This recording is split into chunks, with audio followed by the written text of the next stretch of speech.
ഇന്നിപ്പോ പ്രവേശിച്ചിരിക്കുന്ന ഈ 6 പേരും പ്രേക്ഷകരുമായിട്ട് ഇത്രയും കൂടി ഒരു കണക്ഷൻ ഉള്ള എക്സ് കണ്ടസ്റ്റൻസ് ആണ്. എന്ന് വെച്ചാൽ അവര് കുറച്ചധികം ദിവസങ്ങൾ നിന്നിട്ടുള്ള കണ്ടസ്റ്റൻസ് ആയിരുന്നു.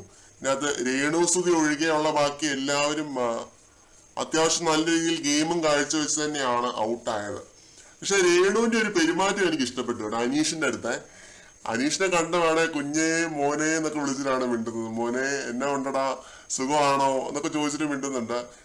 ഞാൻ പ്രാർത്ഥിക്കുന്നൊക്കെ ഉണ്ടായിരുന്നു, നല്ലപോലെ കളിക്ക് എന്നൊക്കെ പറഞ്ഞിട്ട് അനീഷിനെ കെട്ടിപ്പിടിക്കുന്നു. കണ്ണടച്ച് കിടക്കുന്നത് ഞാൻ കണ്ടു എന്ന് പറയുന്നു. അത് പുറത്ത് ഭയങ്കര ട്രെൻഡ് ആയിരുന്നല്ലോ. രേണുസുതി ആ ഹൗസിനകത്ത് കൊടുത്തിട്ടുള്ള ഏക കോൺട്രിബ്യൂഷൻ എന്ന് പറഞ്ഞു കഴിഞ്ഞാല് ആ ഒരൊറ്റ സംഭവമാണ്, കണ്ണടച്ച് കിടക്കുന്നത് ഞാൻ കണ്ടു.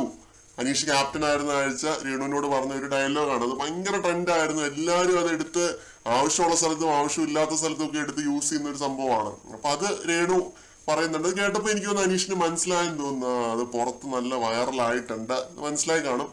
അപ്പൊ ഇങ്ങനെയൊക്കെ പറയുന്നുണ്ട്. പിന്നെ ലക്ഷ്മി ഇതിനകത്ത് സപ്പോർട്ട് ചെയ്യുന്നത് അനുമോളെയാണ്. ലക്ഷ്മിയുടെ അഭിപ്രായത്തെ ഞാൻ മാനിക്കുന്നു. ഓക്കെ, പലർക്കും പലരെ ആയിരിക്കും ഇഷ്ടമുള്ളത്.